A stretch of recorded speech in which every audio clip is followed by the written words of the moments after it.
대통령이 대통령의 가족이나 대통령의 배우자에 대한 수사를 하려고 하는 검사를 인사이동 시켜버리는 것, 이거 부적절한 거 아닐까요? 어떻게 보십니까? 만약에 그랬다면 부적절한 것입니까? 전에도 말씀드린 것처럼 가정적인 상황에 대해서 제가 답변드리는 것은 좀 적절치 않은 것 같습니다. 네, 그렇지만 표정에선 매우 부적절하다라는 표정이 읽힙니다. 네.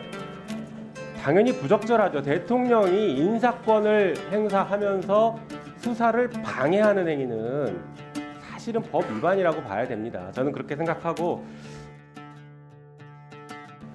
자, 박영수 특검, 박근혜 국정농단 사건을 수사했던 박영수 특검 기억하시죠?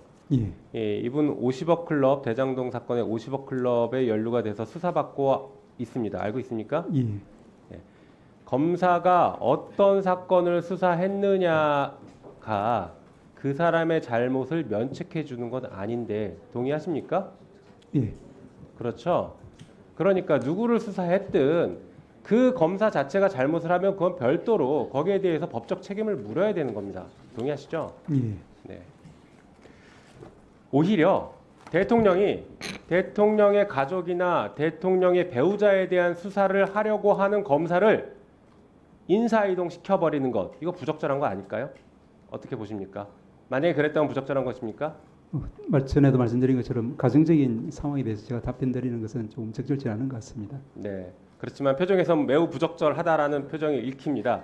네, 당연히 부적절하죠. 대통령이 인사권을 행사하면서 수사를 방해하는 행위는 사실은 법 위반이라고 봐야 됩니다. 저는 그렇게 생각하고, 답하시기 어려우시겠지만 저는 그렇게 생각한다는 걸 강조해서 말씀드리겠습니다. 실제 이 정권에서 윤석열 대통령이 김건희 여사에 대한 수사, 지금 김건희 여사를 소환하겠다라고 하니까 송경호 서울중앙지검장을 다른 곳으로 보내버렸습니다. 갑자기 인사이동을 했어요. 그리고 담당 수사 검사들도 다 다른 곳으로 인사이동해서 발령시켜버렸습니다. 그리고 나서 검사들이 출장 조사를 가서 핸드폰 반납하고 왔죠. 네, 그런 일이 벌어지고 있는 게 지금 대한민국 현실이고 법조계에서 이 부분을 제대로 바로잡아야 된다고 저는 생각하고 있습니다. 자, 준비된 자료 한번 보실까요? 공직선거법 230조, 232조인데요. 후보자 매수 및 이해 유도죄입니다. 아마 처장님 잘 알고 계시는 내용일 것 같아요. 후보자가 되지 않게 하거나 후보자가 된 것을 사퇴하게 할 목적으로 후보자 등에게 이익을 제공하거나 공사의 직을 제공하거나 제공의 의사를 표시하고 약속하고 승낙한 사람, 이런 사람들 다 처벌하고 있습니다. 알고 계시죠? 예, 네, 사실은 이거는 선거의 자유를, 선거의 공정성을 해하는 매우 심각한 범죄입니다. 동의하십니까? 그렇습니다. 다음 페이지 보여주시죠. 실제 서울시 교육감 선거에서 A 후보가 B 후보에게 후보 단일화를 위해서 후보 사퇴를 요구하고 출마 포기 대가를 지급했다라는 혐의로 재판을 받았고 법원에서는 징역 1년 실형을 선고했습니다. 이 사건 알고 계십니까? 어느 기억하십니까? 뭐 유사한 어느 사건을 구체적으로 들고 이야기는 잘 모르겠습니다. 네, 실제 서울시 교육감 선거에서 이런 일이 있었고 법원에서 이런 판결을 했습니다. 실형을 선고했습니다. 그래서 서울시 교육감 재보궐선거가 치러지기도 했죠. 자, 이렇게 법원도 공직선거법상 후보자 매수죄는 굉장히 중요하게 평가를 하고 있는 것 같아요. 맞습니까? 그렇습니다. 네, 다음 페이지 보여주시죠. 갑이라고 하는 사람이 A라는 사람에게 당신 후보자 출마하지 마라, 포기해라. 나는 지금 B라는 사람을 전력 공천하려고 하니까 당신 괜히 거기 가서 뭐 경선 한 해 만에 하고 전략 공천 되면 뭐 시위하면서 전략 공천 된 것에 불복하고 이런 행위 하지 말고 그냥 포기해라. 그리고 어디 공사에라도 취직시켜 주겠다. 이렇게 얘기를 한다라고 하면 저는 이거 당연히 후보자 매수죄라고 보는데 어떻게 보십니까? 전체 맥락을 봐야 되겠지만 뭐 적절치 않은 행위인 것 같습니다. 자, 실제로 저 A라는 사람이 이런 얘기를 했어요. 내가 참고 기다리면 어디 공기업이라도 가서 연봉이라도 잘 받으면서 어떻게 보험이라도 들어야 되는 거 아니냐. 이런 말을 하면서 실제 후보 출마를 포기했고 실제 공사에 취직을 합니다. 총선 끝나고. 이 정도 사안이면 아까 후보자 매수죄에 해당된다고 저는 보고 있는데 다시 한번 입장을 밝혀 주시죠. 예, 조금 전에 말씀드린 것처럼 거제 자체는 굉장히 중대한 죄로 저희들은 보고 있습니다. 그렇지만 전체 맥락을 모르기 때문에 섣불리 말씀드릴 수는 없고 적절치 않은 행위인 것은 맞겠다 이런 말씀드릴 네. 수 있겠습니다. 자, 이게 어떤 사건이냐면요. 저 갑은 김건희 여사, A는 김대남 씨, B는 용인 갑의 공천을 받았던 이인모 입니다. 저 A라는 사람은 실제 김대남 씨는 이렇게 후보 출마를 포기하고 나서 서울보증보험의 상근감사위원으로 임명이 됐고 기본급 1억 6천, 성과급을 받으면 3억 6천을 받습니다. 임기는 3년. 그리고 차량과 기사가 제공이 돼요. 게다가 업무 추진비로 월 470만 원 정도가 제공이 됩니다. 그러니까 한 4억에서 5억 이상 정도 되는 매년 3년 동안 이런 이익이 보장이 되는 것입니다. 후보 출마 포기하고서. 이런 사안이라면 심각한 범죄라고 보고 공직선거법 위반이라고 보는데 다시 한번 입장 한번 말씀 주시겠습니까? 예, 같은 답변을 드려야 될 것 같습니다.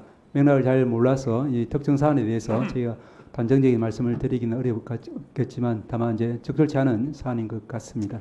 네. 여전히 표정은 매우 부적절하고 위법이다라고 평가하시는 것 같아서 제가 그 맥락을 충분히 오히려 제가 맥락을 좀 이해하겠습니다. 자, 이런 공직선거법 위반이 공소시효가 6개월입니다. 그것은 알고 계시죠? 예, 공직선거법상 이런 사안이 만약에 사실이라고 하면 현재까지는 이 사안 자체는 여지껏 좀 과정이고 수사가 필요한데 사실이라고 한다면 이거는 공소시효 6개월짜리라 10월 10일 날 올 10월 10일이면 공소시효가 만료됩니다. 이틀 3일 남았어요. 그래서 국회에서 김건희 특검법을 처리를 했고 이런 의혹을 특검법에 집어넣습니다. 그리고 법이 공포가 되면 그 즉시 공소시효가 정지되게 법에 붙이게 집어넣어놨습니다. 그런데 대통령실에서는 거부권을 행사했고 여당은 그 거부권을 그대로 수용해서 부결을 시켰습니다. 이것은 대통령실과 여당이 공모해서 이 범죄를 봐준 것 아니냐, 범인을 도피시켜버린 것 아니냐, 이렇게 매우 부적절하다고 평가하고 위법성이 있는 것 아니냐라고 생각하는데 여기에 대한 입장도 짧게 말씀 주시죠. 예, 이번에 대해서 종전에도 같은 취지로 말씀드린 바가 있는 것 같습니다만은 대통령의 거부권 행사의 헌법적인 한계 이런 부분에 대해서는 학술적으로도 많은 논란이 있는 정도로 말씀드릴 수 있을 것 같습니다. 네, 알겠습니다. 적절하다고 보시지는 않으시죠? 모든 국가 권력은 적절하게 행사되어야 되는 것은 사법부든 입법부든 행정부든 마찬가지인 것 같습니다. 네, 그 정도 답변으로 가름하겠습니다. 자, 그리고 조금 전에 얘기가 잠깐 나오긴 했는데요. 명태균 씨 얘기를 안 할 수가 없습니다.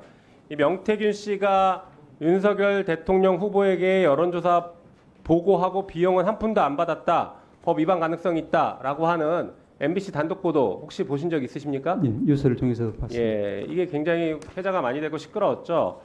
실제 이렇게 국민의힘 회계 보고서를 저희 이제 의원실에서 확인해서 분석을 한 것인데 단 한 푼도 받지 않았습니다. 국민의힘은 단 한 푼도 제공하지 않았어요. 이게 대선 직전에 면밀 여론조사하면 적게는 6,400만 원에서 많게는 수억 대 정도로 추정되는 여론조사 비용이 듭니다. 위원장님 1분만 더 주시면 마무리하겠습니다. 네.